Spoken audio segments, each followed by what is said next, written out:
Welcome to another edition of the Arena right here on iBrandTV, coming to you live from our studios in Lagos, Nigeria.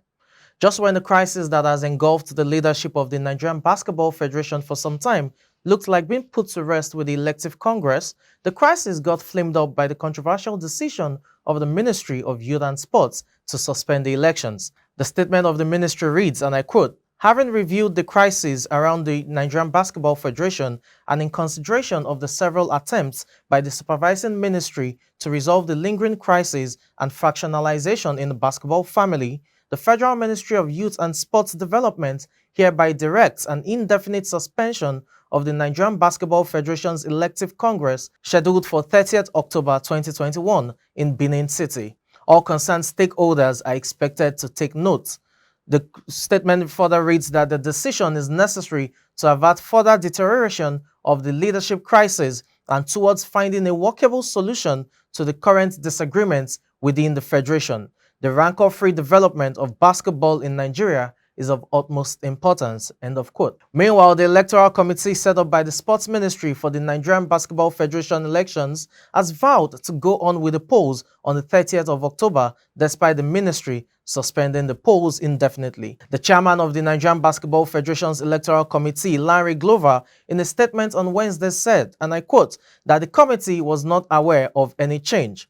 The statement further reads that the Electoral Committee is unaware of anything that has changed since that time that may justify a volte-face on the holding of elections. The Electoral Committee was set up by a duly constituted Congress of the Nigerian Basketball Federation, and it is responsible to that Congress whose authority is supreme. End of quote. I sat with Emmanuel Okolo, the basketball coach of the University of Lagos, to discuss the lingering leadership crisis of the Nigerian Basketball Federation, the challenges facing the sport, and lots more.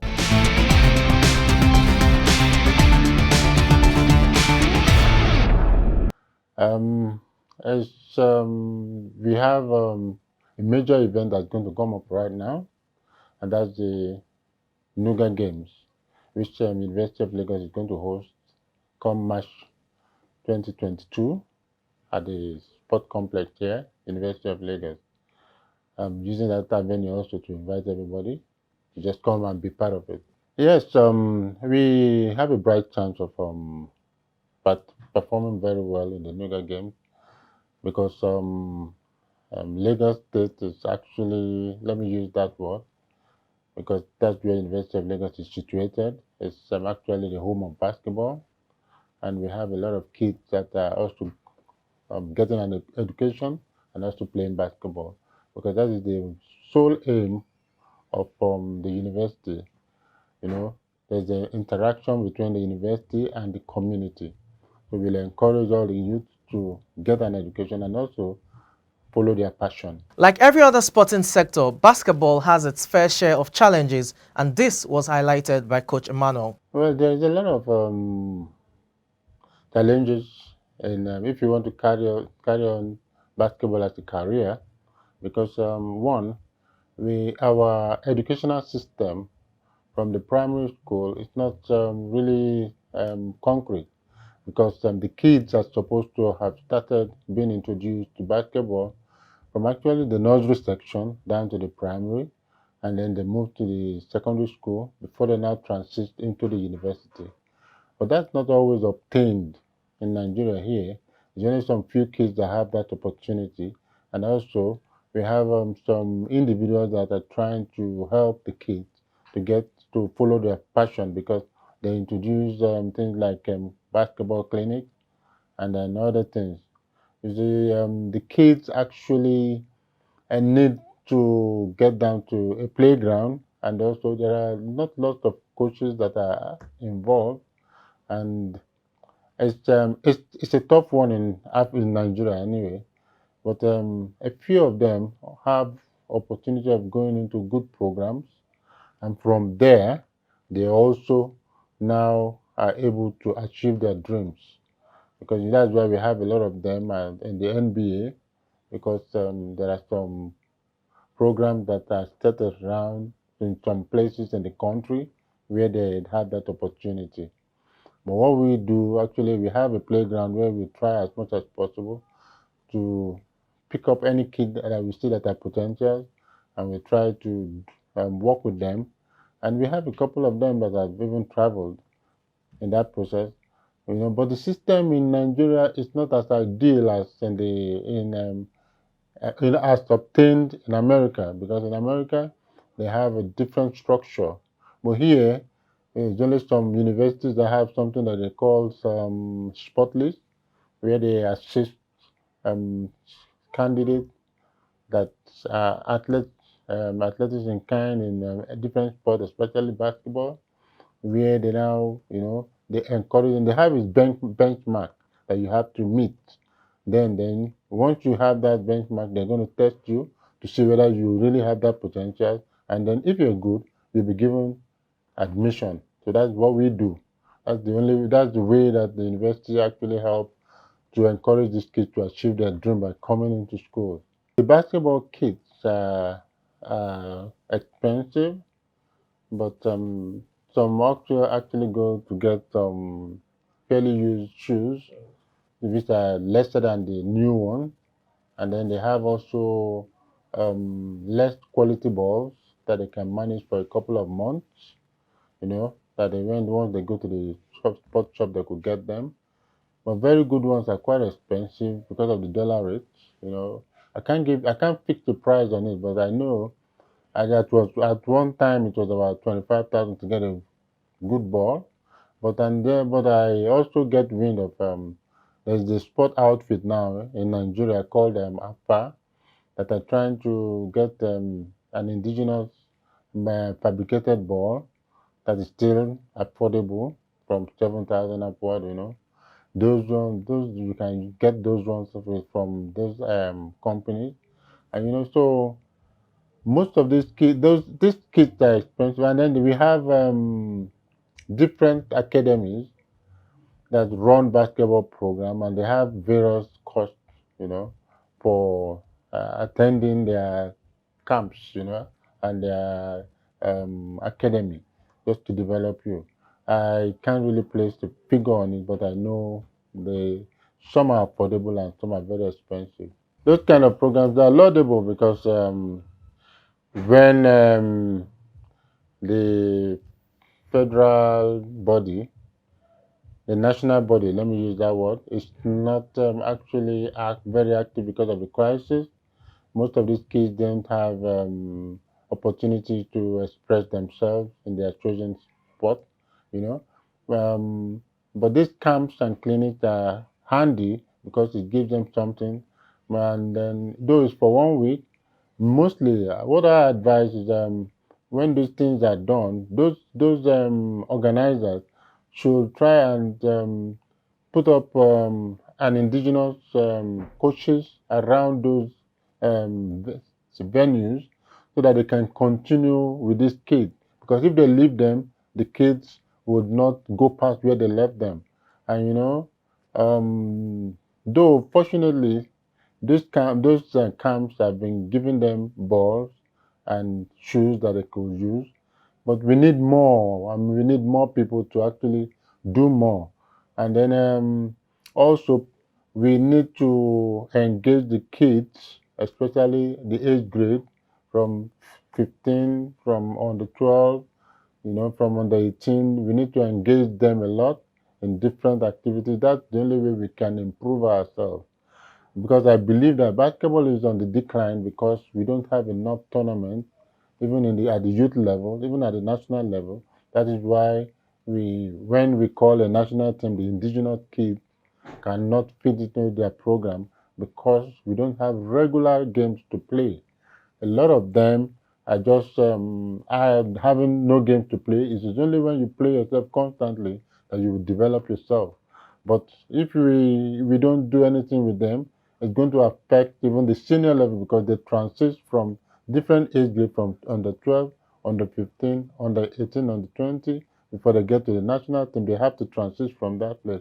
And that is why we see a lot of kids reducing their age so that they can play the lower level, and which is but if we have tournaments like that, we'll have records too that will keep about them. So we'll know that this kid has played this level, is going to go to the next level, and then their skill will improve, and then they have lots of games, and They also have a means of making little stipend that will help them keep them take care of their upkeep and everything, so that they can continue in the game, and then they become better players, and then they are going to be useful for our national team. They will fit into the national team program. Regards the leadership crisis and a way forward, Coach Emmanuel called for dialogue and unity.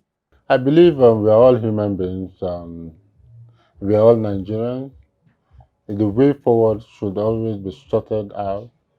It be sorted out by both parties. Both parties ought to come together and then get the common front, so that, because the product is what is suffering right now, and that the product is the basketball.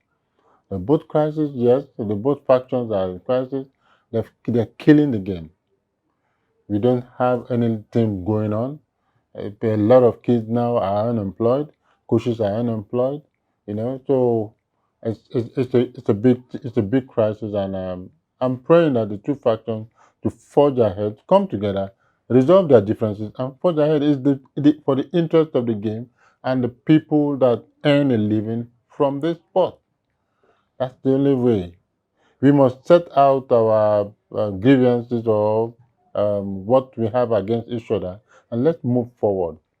Because I remember those days, we were so passionate about basketball that once our darling team, the Islanders or the Comets, are going to play, the whole stadium is filled up. But now all that's gone because of this crisis. But I'm just pleading to the two factions to just come together, resolve their differences, and then let's move on. With regards to the development of the domestic league and the women's game, Coach Emmanuel had this to say. They are not earning anything, because it's only when there's a league that they get paid. Immediately the league goes up, their payment, their salary stop.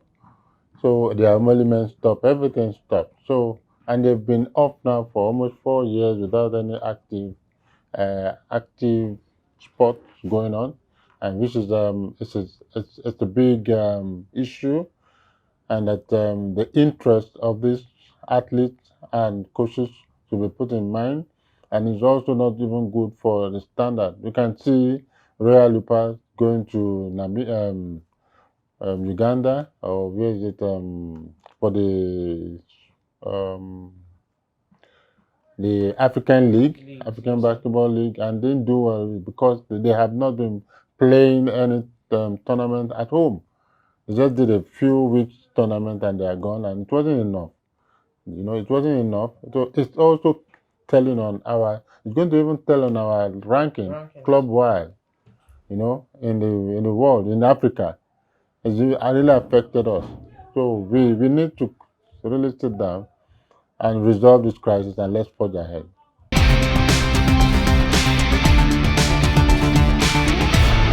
It's not easy for you to transit from using fully professional athletes.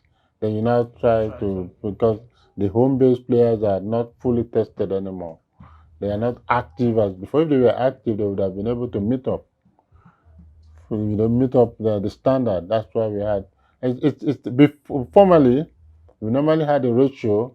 If you have 9 foreign base, you have the remaining number to be home base. So there's a synergy always, and that also help us.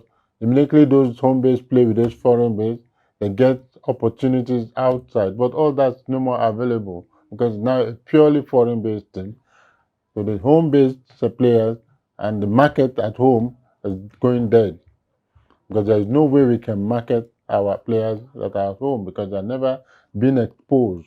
And when you now give them opportunity, they won't be able to meet this. Their standard is quite low from the foreign base, and they won't be able to fit into the team.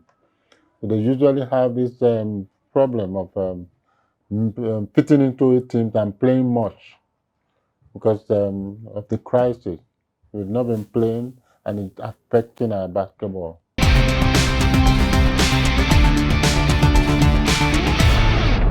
Well, I think it's time, um, every one of us, because I won't be left out, we now start thinking out of the box, and start giving them more games different from the national game, like the Zenith League. We need other games that will be coming up, so they will be busy all the year round, So by that way, they can improve because this long layoff is not even good for developing players. They need we need to organize, literally like the MFM did something. I expect First Bank to do something too. And other clubs to come together, bring it to a 1 week tournament like that. So, but they will not lose anything if these tournaments are going on, and it's going to improve them. Also, during our discussion, he also touched on the prospects of monetizing the league. The first thing we need to do is to clean up our crisis, because the crisis is making the product not sellable anymore. Because I remember those days we had V Mobile. If it's the V Mobile, because of the sponsors there, it got us crowd, it improved the players. But now with this crisis, um, sponsors are afraid to bring in their money because of all this embezzlement they've been hearing of. They don't want their money to be stolen. They don't want their money to go into the wrong pocket. And then also, it's not even auguring well for the sport. It can't be marketed. So, and then anybody that wants to go into it now will now think twice. And moreover, a lot of teams now need to get support from companies so that the teams can go beyond where they are now. You know, you have to market, you have to do a lot of branding now. You know, because once you put a brand on your jersey, they're going to pay some that from that proceed is what you will now take care of the athlete and some other things.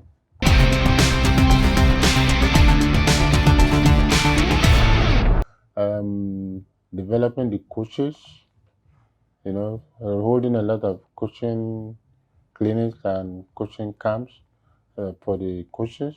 Then also, um, no, no, not enough tournament for each teams to play. The more tournament you play, the better everyone becomes, because you'll be exposed to different strategies from different teams. So once you meet one type of obstacle, when you see that type of obstacle again, you would have gone to work against it, and then you know how to defeat it. So this now will improve the players. So once they meet all those challenges in games, they become better. Pressure and all that. So, and even crowds also affect performance. If you have a lot of crowd in a championship, it can affect performance. So they have got to get used to all these factors. That's just it. We need to also do a lot of age grade tournaments. We don't have a standing primary school league. The Milo tournament is just for a period. We need other ones to cater for other teams or other schools that could not participate in the Milo tournament. They should have that. So we need a lot of them to develop the different levels, age grade. Then from there we now get to the junior, and then we also transit to the senior. So once you play a lot of tournaments, you'll be fine. Then we need a lot of camps, clinics for all these kids. So we develop their skills. Those are the things that we need to develop the game.